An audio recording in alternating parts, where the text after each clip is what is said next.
Hello everyone, and welcome back to Truck Talk with Liz. I'm your host, Liz Astor, and it's so good to have you here with me again. For those of you who are new, this is a show where we get in a truck, we take a job, and we just drive and talk about all sorts of things. It's a space to unwind, to let the world outside the cab fade away for a little while and just watch the road roll by. As always, I'm not alone. We've got the full crew with us today. Over on the co-driver's seat we have Mish the Fish, my little shark plushie co-pilot. He's the heart of the operation, a resident expert on all things culture and arts. Say hi, Mish. Dangling from the rear view, as always, is André the Skull. André is our stoic, well-read friend. He is a skull, as the name suggests, so he doesn't say much, but he keeps me honest with the facts. And curled up right beside me, currently a little ball of black fur, is, well, Maxwell. He's a cat, so he'll be doing all sorts of cat things. Probably sleeping, maybe waking up to demand attention at a crucial moment. We'll see. Today's journey is a long one, a really long one. We're starting here, in Acre, and we're hauling a load of empty pallets all the way to Newry, in Northern Ireland. A long way to go for empty pallets, I know, but the road is the point, not the cargo. And today's topic? It's something that's been on my mind a lot lately. It's all about what goes on in here. I'm tapping my temple gently. It's about mental imagery. That little movie screen we all have in our heads, or maybe that some of us don't. We're going to get into what it is, how it works, and how it shapes almost everything we do, from remembering the past to looking at a painting. It sounds a little bit academic, I know, but I promise, it's kind of magical when you really start thinking about it. So, get comfortable, let's get this haul on the road.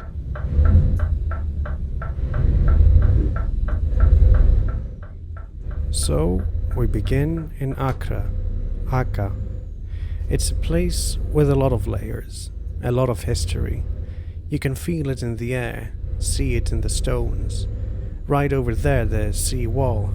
It stood for centuries.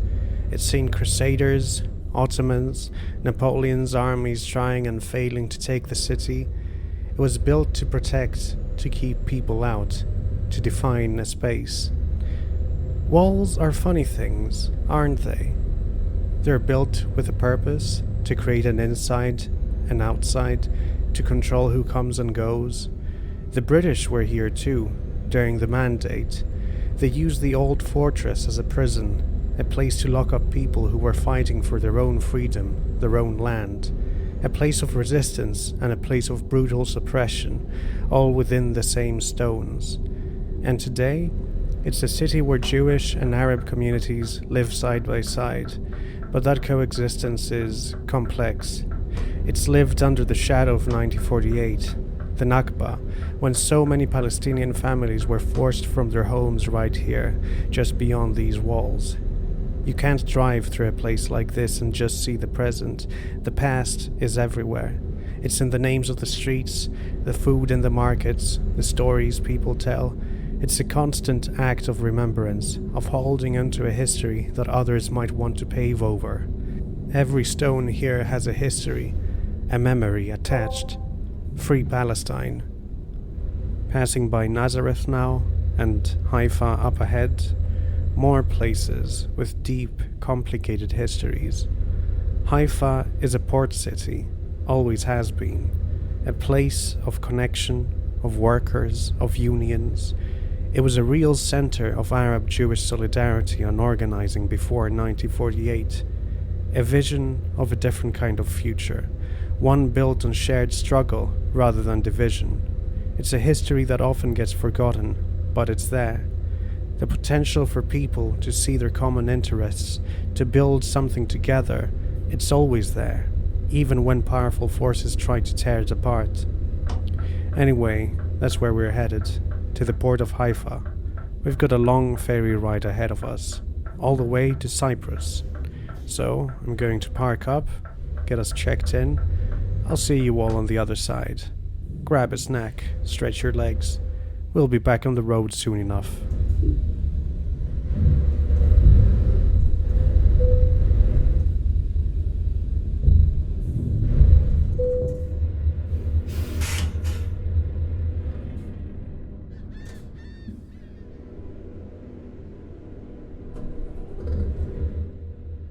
And we're back.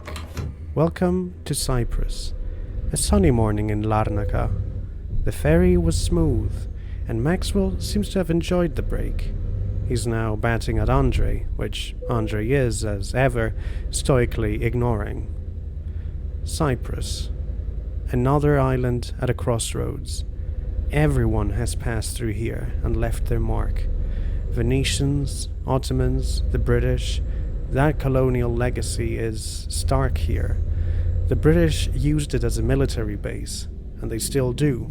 They drew lines, fostered divisions, and when they left, the island was torn in two. A literal wall, the green line cutting through the capital, Lefkosia.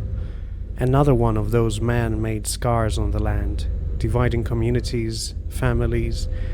It reminds me that borders are not natural. They are political acts, often violent ones, imposed on people for the benefit of distant powers. We're just passing through here on our way to Lemessos, where we will catch our next, much longer ferry. But it's so beautiful here, you can't deny that. The sea, the sky are so incredibly blue. And that brings us in a way to our main topic of the day: memory and imagery. Let's start with the basics. What is mental imagery? The classic way to explain it is to say, close your eyes and visualize an apple. Go on, you can try it if you're not, driving a truck. For many of us, something happens. It's not like seeing an apple, but it's apple-ish, a kind of ghost of an apple. A quasi-perceptual experience, as the philosophers would say. But right away, we run into a problem. What if you do that and you experience nothing? Just blankness. That's a real thing. It's called aphantasia. Some people just don't have that visual mind's eye. So, defining the mental imagery by the feeling of it is tricky, because that feeling is not universal. It varies so much from person to person. I've known people all across the spectrum, from folks who see nothing to folks whose internal worlds are as vivid as a film. It makes you realize how different our inner lives can be. The term mental imagery itself is pretty new, only from the late 19th century. It's a technical term from psychology. It's not really meant to be a perfect description of a feeling, but a useful tool for understanding how our minds work. And in recent decades, scientists have moved away from just asking people what they experience. Instead, they've started looking at what the brain is doing. So, here's the modern, functional definition, and it's the one we'll be using here today. Mental imagery is perceptual representation that is not triggered directly by an external stimulus. That sounds like a mouthful, I know, so let's break it down.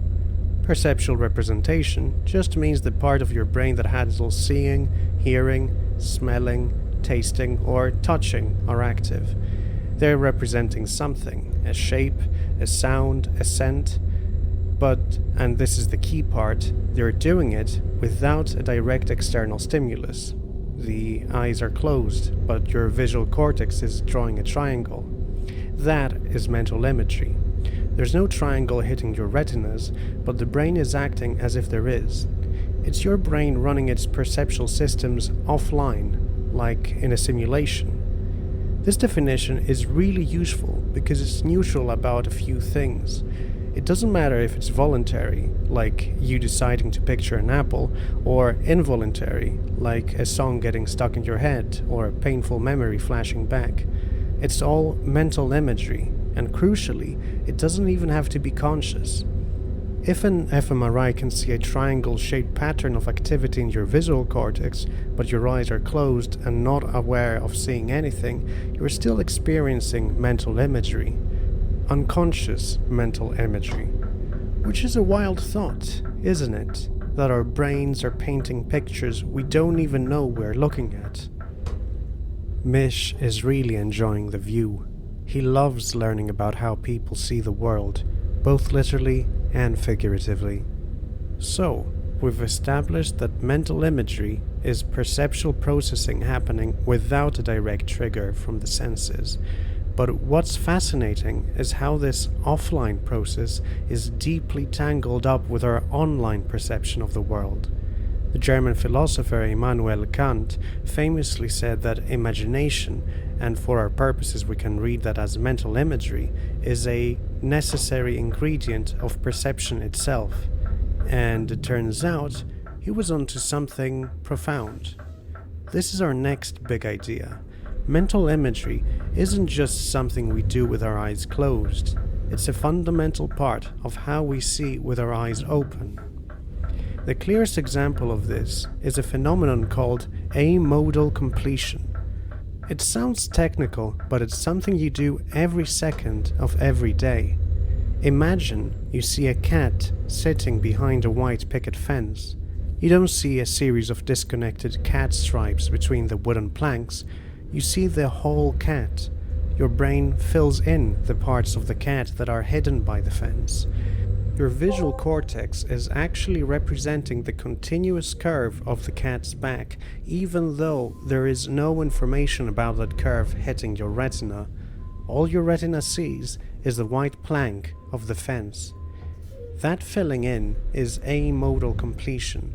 It's a perceptual representation. It's happening in the visual part of your brain, but it's not directly triggered by sensory input. So, by our definition, it's a form of mental imagery. You are, in a very real sense, imagining the rest of the cat as part of actually seeing it.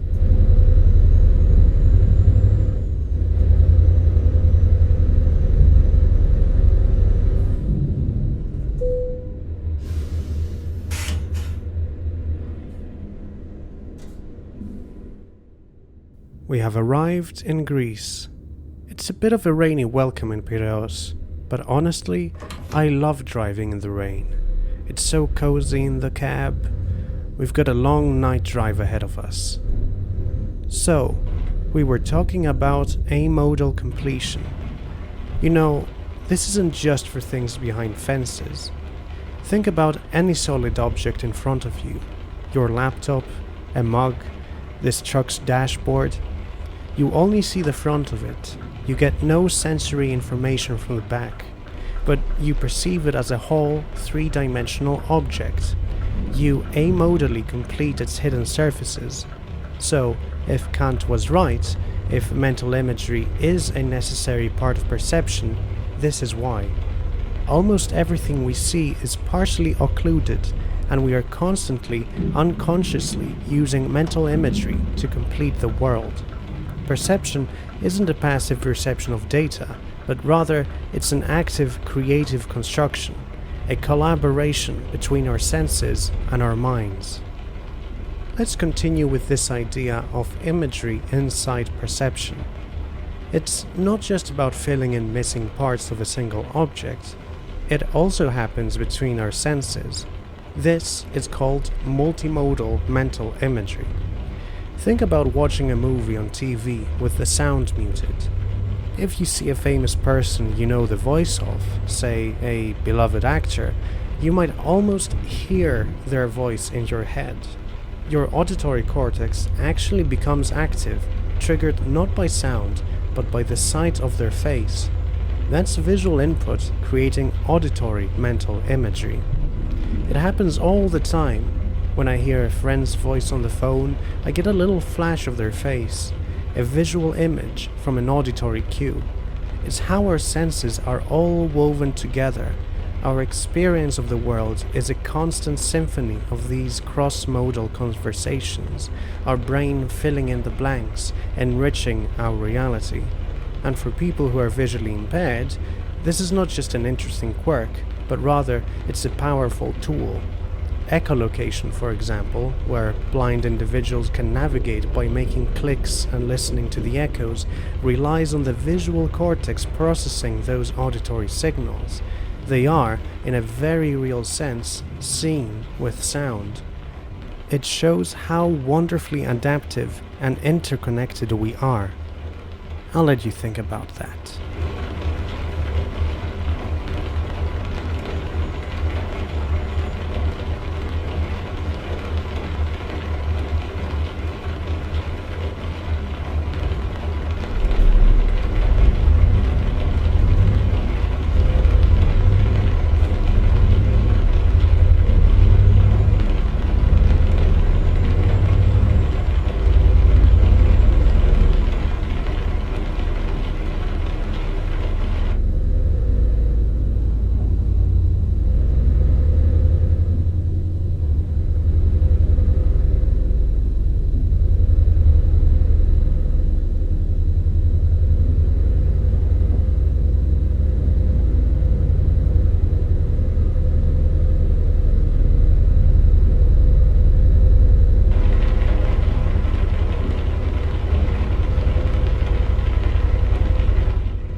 We are approaching Corinth now. Just up ahead is the Corinth Canal. I'm going to pull over for a moment when we get there. It's something you have to see, even at night.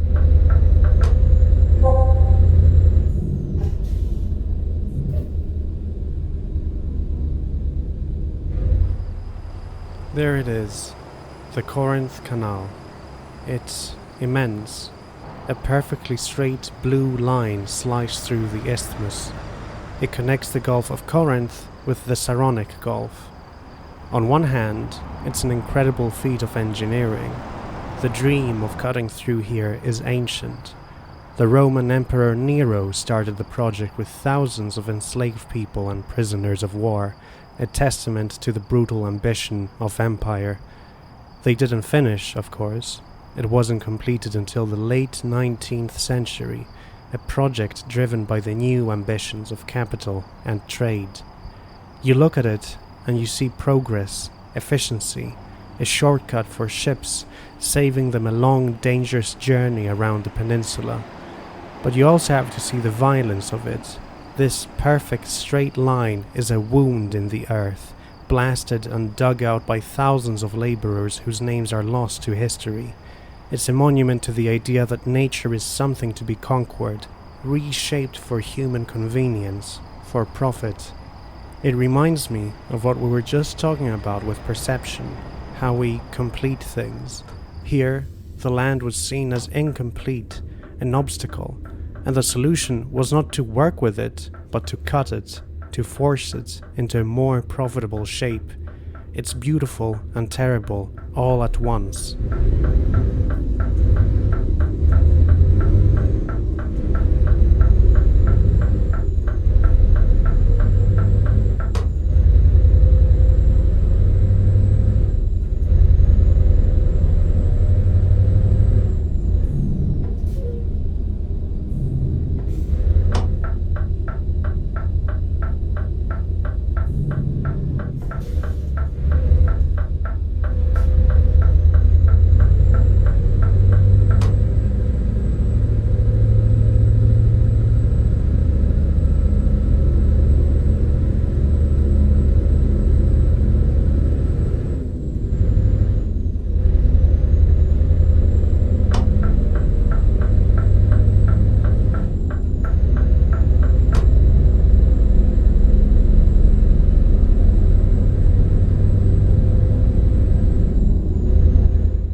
Alright, back on the move. We're heading towards Patra for another short ferry hop.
and we're on the island of Kefalonia.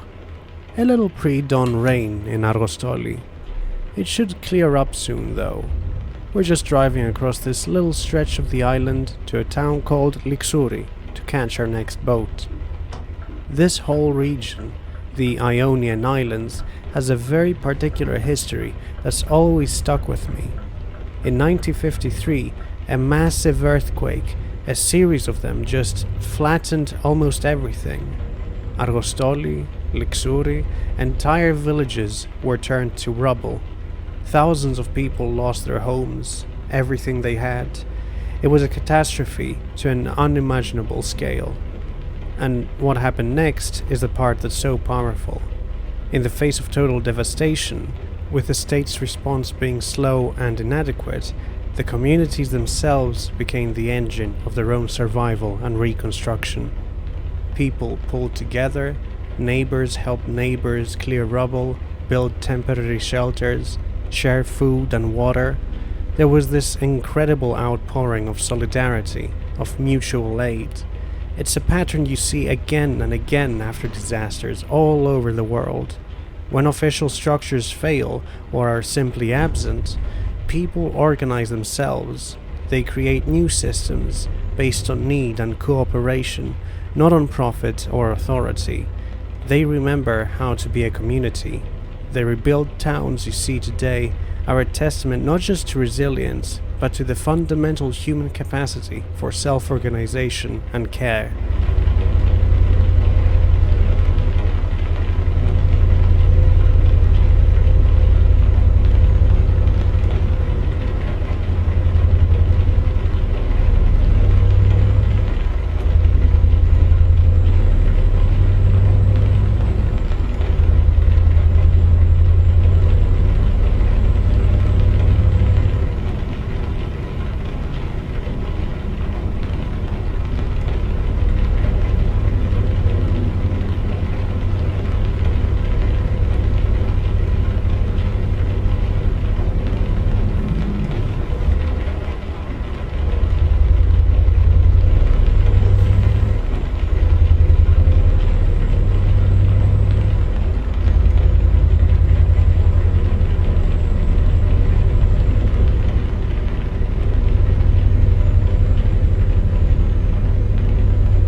It's a beautiful thought though, isn't it?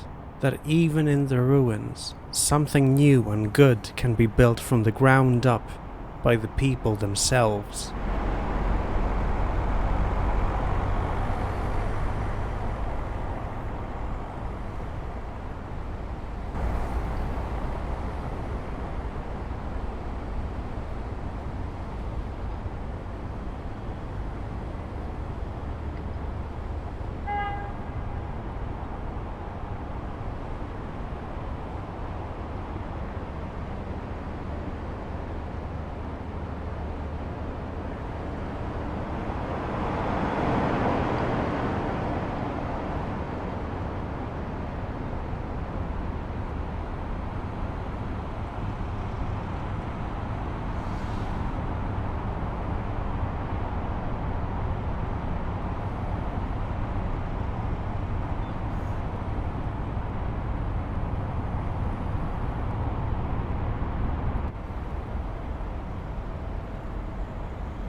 Back on the mainland and pushing east, we're heading through the Pinthos Mountains. Beautiful drive. Next up is a place Mish has been very excited to see, Kalabaka and the monasteries of Meteora.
And there they are. You can see them now. Meteora. It means suspended in the air. You can see why. These monasteries perched on top of these impossible pillars of rock. It's one of the most breathtaking sights in the world. The story is that monks came here starting around the 11th century, seeking solitude, a place to be closer to their god. But it was also about refuge. The world down below, the plains of Thessaly, was a place of constant turmoil. Empires rose and fell, armies marched back and forth. It was a world of feudal lords and violent rulers. Fleeing to the top of these rocks was a spiritual act, yes, but it was also a deeply practical one. It was a way to escape that cycle of violence and exploitation, to create a self-sufficient, intentional community, separate from the coercive hierarchies of the state and the church patriarchs below. They built these communities in the most inaccessible places imaginable, hauling every single stone, every plank of wood, up the sheer cliffs in baskets and nets. It was an incredible act of collective labor and faith. Of course, they developed their own internal hierarchies over time, as institutions often do, but at its heart, the impulse behind Meteora is one that I find very moving. It's the desire to create a sanctuary, a different way of living, a pocket of peace in a violent world, a commune in the clouds.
Alright, time for a quick pit stop.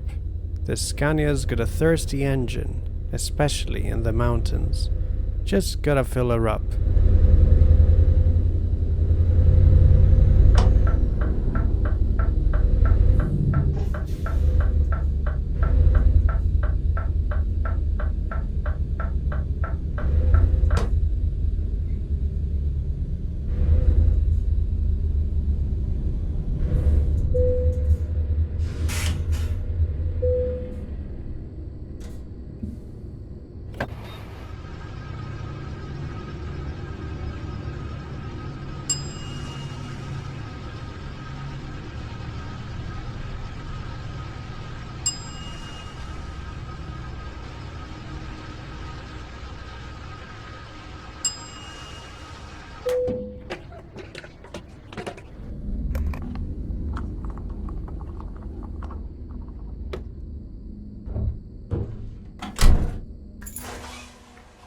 Wow, okay, that's a pricey tank of diesel.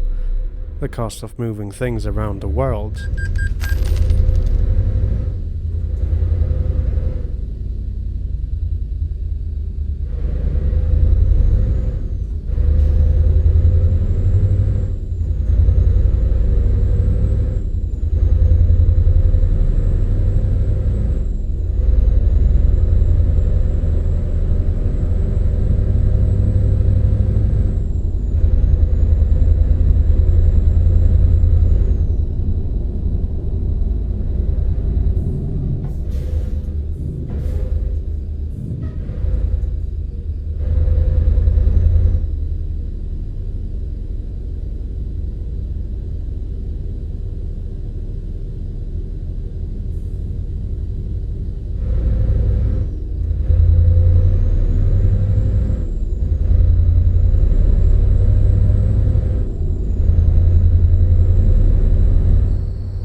A little further on, and barely visible through the darkness, we cross the Lake Polyphotos Bridge.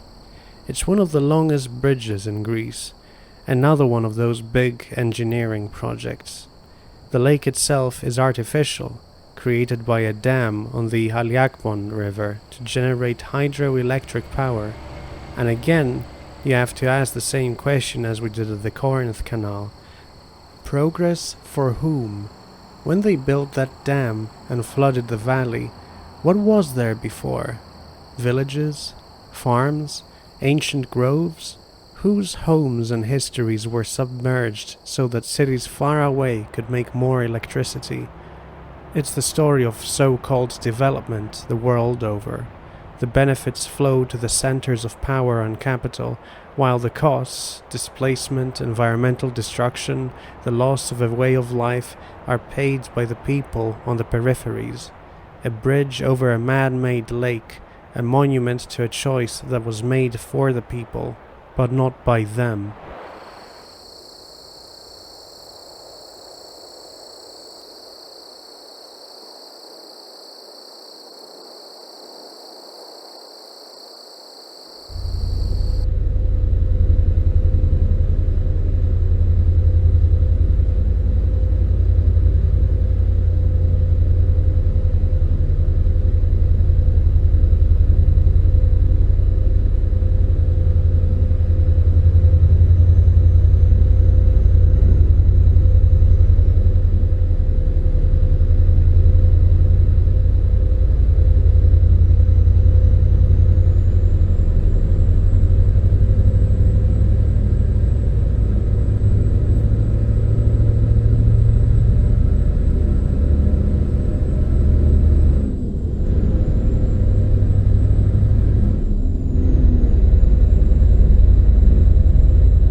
Okay, we're coming up on our first land border crossing of the trip, from Greece into North Macedonia, then a quick drive through there and into Albania.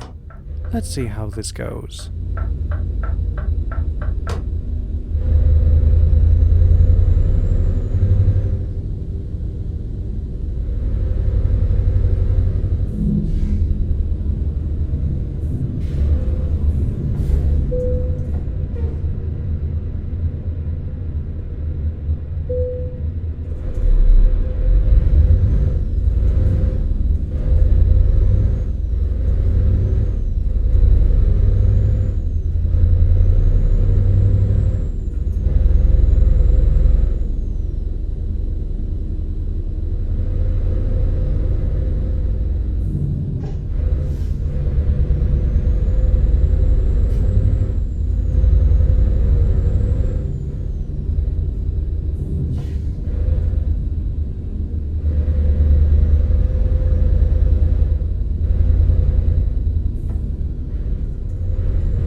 Of course, we've been selected for the special treatment, the X-ray inspection. You know, it's moments like this, the arbitrary exercise of state power. I've done nothing wrong, my manifest is in order, I'm hauling empty pallets, but the invisible system, an algorithm or a border guard's whim decides that my truck, my cargo, my time needs to be scrutinized. Is that feeling of being subject to a power you have no control over that can interrupt your life for no reason other than because it can. It's the logic of the border, of the checkpoint, control for control's sake.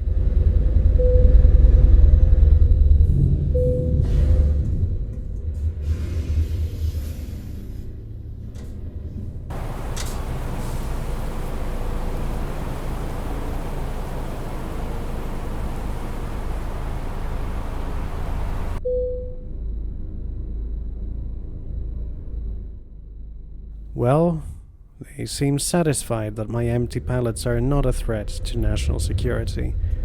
On we go.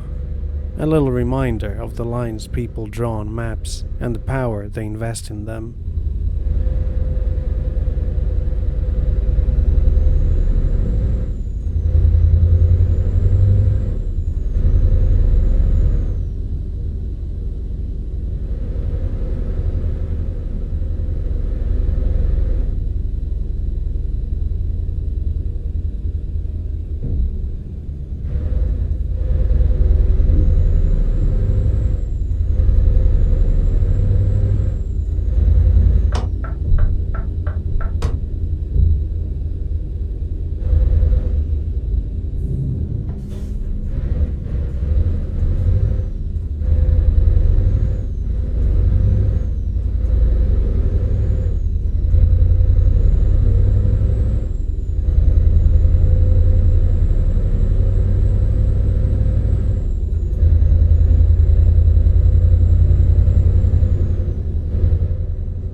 And here we are in Durrës, Albania.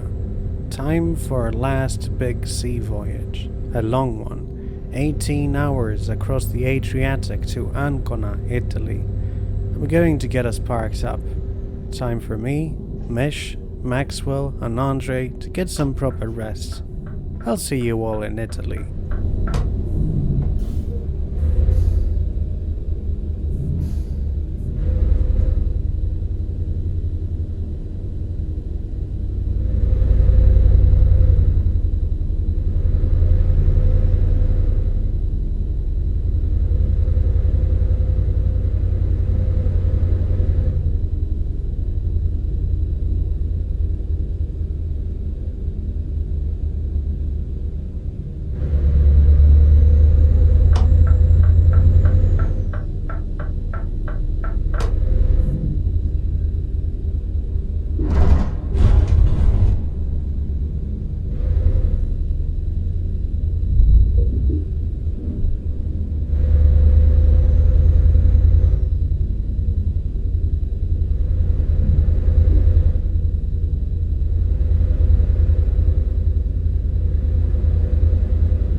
Buongiorno everyone, we have made it to Italy. The early morning breeze is fresh, the coffee at the port was excellent, and we have a long drive north ahead of us. We'll be cutting across Emilia-Romagna and Lombardy, past cities like Bologna and Milano, the industrial heartland of Italy, a region with a long, proud history of radical politics, of factory councils and worker resistance, places where people have fought and continue to fight for control over their own labor and their own lives. It's good to be on these roads. So, let's get back to our main topic, mental imagery. We've talked about what it is and how it's woven into the very fabric of our perception. So now let's talk about its role in what we might call cognition, the higher level stuff, thinking, remembering, and feeling. First up, memory. The connection here is deep. Psychologists make a fundamental distinction between two types of memory. There is semantic memory, which is remembering facts, such as Paris is the capital of France, and then there's episodic memory, which is remembering experiences, remembering being in Paris, the smell of the bakeries, the feeling of the cold wind on the Pont Neuf, the specific shade of grey in the sky. And the key difference, many philosophers and psychologists believe, is mental imagery. Episodic memory, the reliving of an experience, is drenched in it. When you remember an event from your past, your brain actually reactivates the sensory areas that were active during the original event. Remembering the sight of the ocean reactivates your visual cortex. Remembering a song reactivates your auditory cortex. It's like your brain is playing a recording, but the recording is a set of instructions for generating mental imagery. This is why losing the ability to form mental imagery often leads to profound loss of episodic memory. People can still know the facts of their lives, but they can't re-experience their past. They lose access to the personal movie theater of their own history.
Now, let's talk about emotion. Because our memories, especially our episodic ones, are so often tied to strong feelings.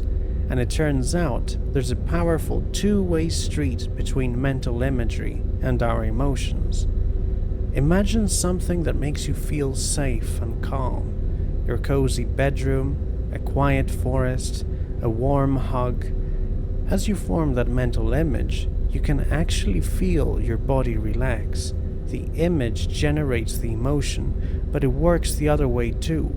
If you're feeling anxious, your mind is more likely to spontaneously generate anxious imagery, worrying about the future, replaying an awkward conversation. The emotion generates the image. They feed each other in a powerful loop. This is something that art, specifically film and television, understands instinctively. Actually, Mish and I have been on a bit of a rewatch kick lately. Usually he's the one who gives me anime recommendations, but I've got him watching one of my all-time favorite TV series. We started watching Twin Peaks, right from the beginning. It's a show that is an absolute masterclass in using imagery to generate emotion. David Lynch, who co-created the series, is less interested in telling you a story than in making you feel the story. The pilot episode is just perfect. From the very first shots of the lumber mill, the spinning saw blades, there's this sense of mechanical, inhuman brutality lurking under the surface of this folksy small town. And then you get to discover Laura Palmer's body, wrapped in plastic. It's a horrifying scene, but it's also strangely beautiful, a kind of tragic sculpture washed up to the shore. Throughout that first episode, Lynch constantly focuses on objects, a slowly rotating ceiling fan, a phone hanging off the hook, a close-up of a character's shoes. These images don't necessarily advance the plot, but what they do is create a mood, a deep, pervasive feeling of dread and mystery. The show isn't just about who killed Laura Palmer. It's about the sickness and sadness and secrets that permeate the whole town, and it communicates that almost entirely through imagery, through its sound design, its atmosphere. By the end of the pilot, when you see that final terrifying vision in the mirror behind Laura's mother, you're not just intellectually curious about the mystery, you are emotionally invested. You feel the wrongness in the world in your bones. That's the power of imagery. It bypasses the analytical part of your brain and hits us right in the heart. André corrects me by saying that usually I talk about films that I've seen, and this is technically a television series, not a film, and he'd be right. But the pilot episode feels like a perfect self-contained film.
This idea that images and words are deeply connected is our next point. For a long time, people thought of them as two totally separate systems in the mind. You have imagistic thinking and you have abstract linguistic thinking. But we now know that they are deeply intertwined. The dual coding theory suggests that when we are processing language, we're also often creating mental images. Concrete words are easier to remember than abstract words. Dog, for example, is easier to recall than justice in memory tests, because dog comes with a rich, easily generated mental image, while the image for justice is fuzzy at best.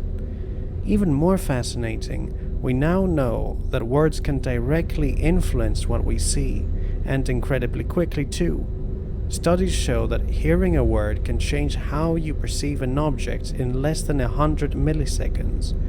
Language isn't just a label we stick on top of our perception after the fact, it's down there in the engine room, helping to shape what we perceive in the first place. This brings up a tricky question, though. If our perception is so entangled with our own internally generated imagery, can we really trust it?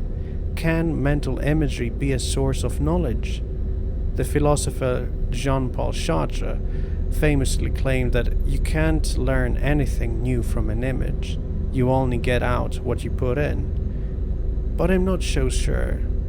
Think about a simple, practical task. You have a box and a sheet of wrapping paper. You look at the box and you try to visualize folding the paper around it. In that moment of forming the mental image, you might suddenly realize, oh, this piece isn't going to be big enough. That's new information. It's a conclusion you reach not through logic or language, but through a kind of mental simulation. Your mental imagery taught you something. It's a form of thinking that's embodied, practical, and incredibly useful. It shows that knowledge doesn't just come from books or from rational deduction, it also comes from these quiet, imaginative, internal rehearsals.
Slipping through Switzerland, we now find ourselves in France, somewhere around Mulhouse, another pit stop for fuel.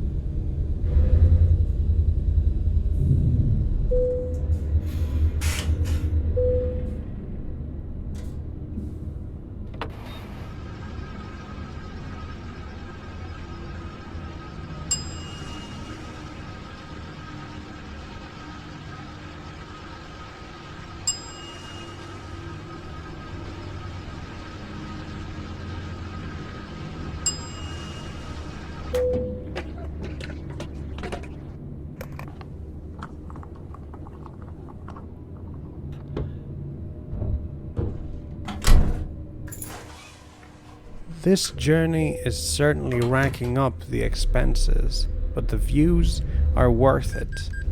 While I was refilling my truck, I clicked on the mystery link on this video's description. Interesting stuff. Anyways, We'll be heading through Luxembourg and Belgium next, the heart of the EU. So many of these borders up ahead will be invisible, a reminder that these lines on the map can be erased, or at least when there is the political will. It's just a question of who that porousness is for. For capital and goods, it's easy. For people seeking safety and a better life, it's a very different story.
Driving through the Benelux countries now. It's all so green. It's been some time since we last saw the sea. We're headed for Rotterdam, for the Europort, another massive hub of global trade. The sheer scale of a place like that, it's hard to comprehend. So many containers, so many ships, all moving things from one side of the world to the other. A vast, complex machine. That actually brings us to the next part of our talk. Mental imagery in action. First, a quick distinction. We've been talking about mental imagery, which is sensory, but there is also something called motor imagery. That's the feeling of imagining doing something, imagining typing on a keyboard or kicking a ball. It's like running the motor program in your brain, but stopping it just before it actually moves your muscles. It's the output side of the system where mental imagery is the input side, and they are, of course, linked. When you imagine throwing a ball, you also have sensory imagery of what the ball would look like as it flies, what your arm would feel like. But sensory imagery, our main topic, is also crucial for action. If you look at a cup of coffee, then close your eyes and reach for it, your action isn't guided by perception anymore. It's guided by your mental image of where the cup is. We do this all the time, navigating our own dark bedrooms, performing routine tasks. We're acting based on a mental map of the world, a form of what some call pragmatic mental imagery.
Now, where pragmatic mental imagery gets really powerful, though, is with desire. One of the leading psychological theories of desire says that mental imagery is a core component of it. It's a two-step process. First, an intrusive thought pops into your head, a thought about something you want, a cigarette, a piece of chocolate, a person. Then, in the second step, your mind elaborates on that thought, fleshing it out with vivid sensory mental imagery. The taste of chocolate, the feeling of the smoke, And it's the second step, this imaginative elaboration, that turns a fleeting thought into a powerful craving. The evidence for this is really strong. The more vivid a person's mental imagery is, the stronger their cravings tend to be, and you can intervene. If you have someone who's trying to quit smoking, visualize a peaceful, neutral scene, like a rose garden, it can actually reduce their cravings for a cigarette. It's like you're occupying their mental movie screens with a different film, leaving no room for the craving-inducing one. This is the exact same mechanism that advertising preys on. It's the business of creating desire by force-feeding us vivid, emotionally charged mental imagery of a life that will be better, happier, more complete, if only we buy this one thing. It's the weaponization of our own imaginations against us. And this leads us to one of the most important and most difficult aspects of mental imagery, its role in our biases.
And we're in the UK, safely on the other side of the North Sea, and more importantly, I've remembered to drive on the left side of the road, just like in Cyprus. The scenery has definitely changed. We're gonna see those well-known dry stone walls crisscrossing the hills, beautiful stuff. Among other things, the UK is known for stripping away rights of trans people, making it illegal for trans women to access women's bathrooms, and in particular jurisdictions, even men's bathrooms. Why should the lives of people who take up less than 1% of a country's population be so scrutinized and demonized? At least there is one gender-neutral toilet anyone in the UK can make use of: Margaret Thatcher's grave. We're heading up through the Dales, towards the coast at Heysham. So, biased behavior. This is where it gets heavy. We all have them, implicit biases. We act in ways that don't align with our own stated beliefs. And there's growing evidence that mental imagery is at the very heart of this. One of the most well-known and devastating examples is the study where people are more likely to misperceive a mobile phone as a gun if a black person is holding it. This is a tragic and fatal bias, and we can understand it through the lens of imagery. The perceptual state, seeing a black person holding an object, triggers an involuntary, unconscious, and deeply harmful mental image of a weapon. This image is not a conscious choice. It's planted there by a society saturated with racist stereotypes, with news reports and movies that constantly associate blackness with threat. It's a poison in the social water, and it seeps into the most automatic parts of our minds, shaping our very perception. It's a visceral example of how systems of oppression, like white supremacy, don't just exist in laws and institutions. They exist inside our heads as corrupted, involuntary images that can have lethal consequences. It's why the call for Black Lives Matter is so vital. It's a demand to see people as people, to override those toxic, ingrained images. The good news, if there is any, is that this also points to a way forward. some of the most effective anti-bias interventions are based on imagery. Having people vividly imagine positive, counter-stereotypical scenarios can actually reduce their implicit bias. It's about consciously and deliberately planting new seeds, new images in the garden of the mind. It's hard work, it's lifelong work, but it's necessary work. A bit of a change of topic, but I remember when we were on the ferry, Mish recommended a new anime to me. It's called Makane, Too Many Losing Heroines, and it's surprisingly relevant in a much lighter way. On the surface, it's a standard high school rom-com. But what I love about it, and what Mish really picked up on, is its quiet subversion of the usual tropes and cliches. The whole premise of the series is about what happens to the characters who lose in the various love triangles, and instead of them just disappearing, the show focuses on them. It explores the messy and awkward but genuine friendships that form between the winners and the losers. It rejects the idea of pitting young women against each other as romantic rivals, and instead it emphasizes the hard work and importance of platonic bonds, of community. It's a sweet, funny show about building supportive relationships out of the wreckage of romantic comedy cliches. It's about choosing solidarity over competition, which is a lesson I think that we could all learn from. André, on the other hand, has been reading a very interesting book. He's been nudging me to talk about it. It's called Is a River Alive? By Robert McFarlane. And it ties back to so many things we've seen on this trip. The Corinth Canal, the artificial lake in Greece. The book is about the growing global movement for the rights of nature. It explores the idea, common in many indigenous cultures but radical in Western cultures, that a river, a forest, a mountain is a living entity with a right to exist and flourish. McFarlane travels to places like Ecuador, New Zealand, where rivers have been granted legal personhood. He grapples with what it means to say a river is alive. Is it a metaphor or something more? And he confronts the forces that are killing them, the pollutocrats, the corporations and governments that see rivers not as living beings, but as resources to be dammed, poisoned, and exploited for profit.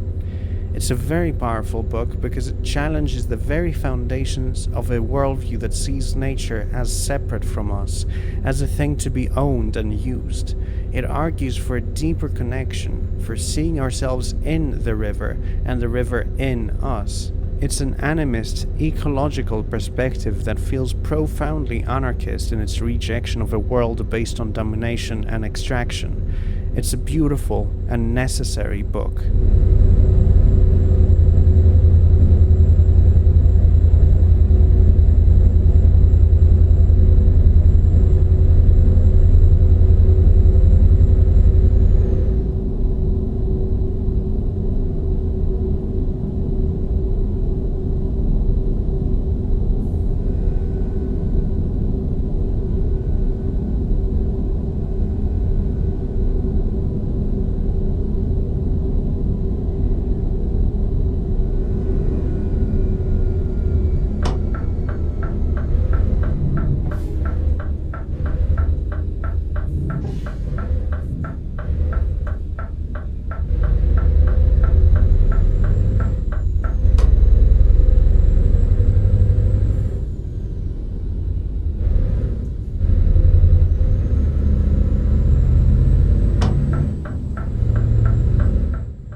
Not to break immersion or anything like that, but unfortunately Ireland in the game is pretty small, and I still have quite a bit to say.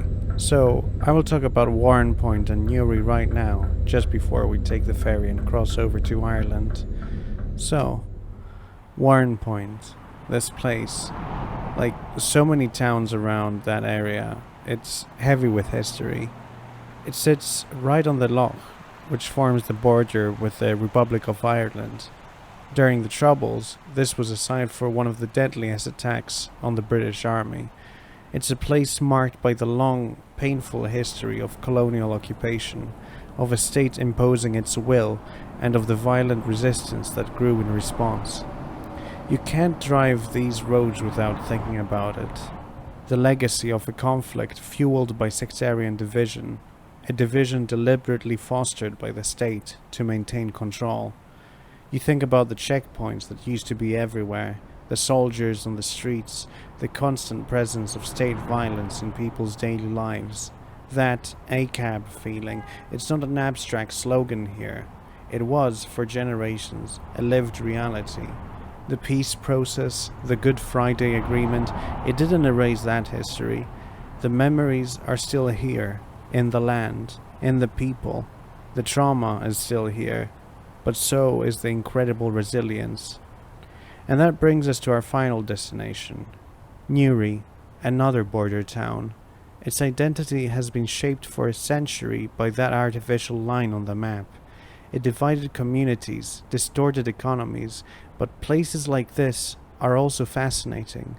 They are zones of mixture, of crossover, places of resilience. The peace here is still young, still fragile, and the real lasting peace won't be one that's just managed by politicians. It has to be built from the ground up by the people themselves.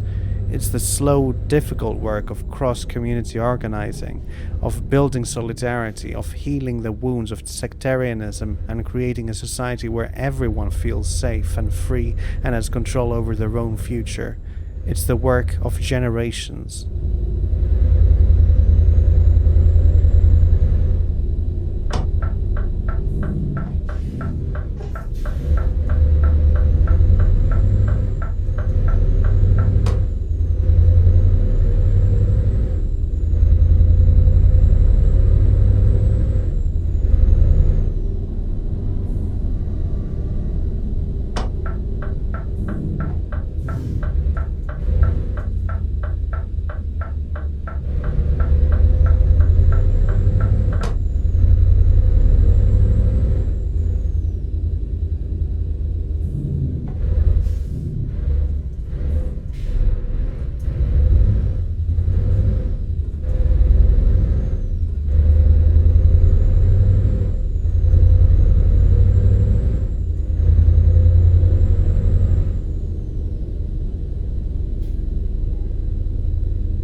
Alright, one last ferry, the Irish Sea crossing to Warren Point.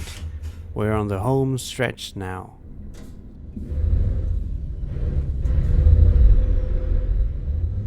And here we are, Northern Ireland. It's late, the roads are quiet, we've arrived in Warren Point.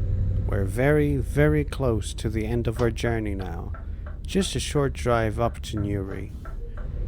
So, mental imagery. We've traveled a long way, both on the road and in our minds. We've seen how it's not just a picture in our head, but a fundamental part of how we perceive the world, how we remember our past, how we feel our emotions, how we desire, and how we act. It's the tool we use to build our inner worlds, and those inner worlds are so important. They are where we find our biases, yes, the shadows planted by a sick society, but they are also where we find our capacity for empathy, for solidarity, for imagining a better world. Art, like Twin Peaks, music, literature, they all have ways of sharing our mental imagery with each other, a way of saying, this is what it feels like to be me in this world. It's an act of connection. And maybe that's the most important thing.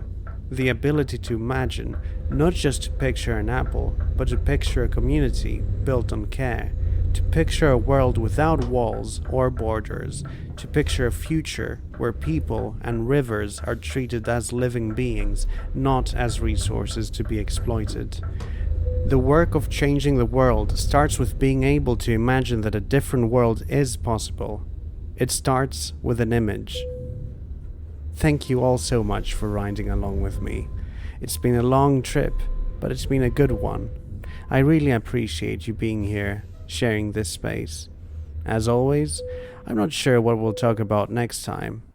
I've put a poll up in our community page for a few ideas, so go and cast your vote. Let me know what's on your mind. Until then, take care of yourselves, and please take care of each other too. It's the most important thing we can do. Bye for now.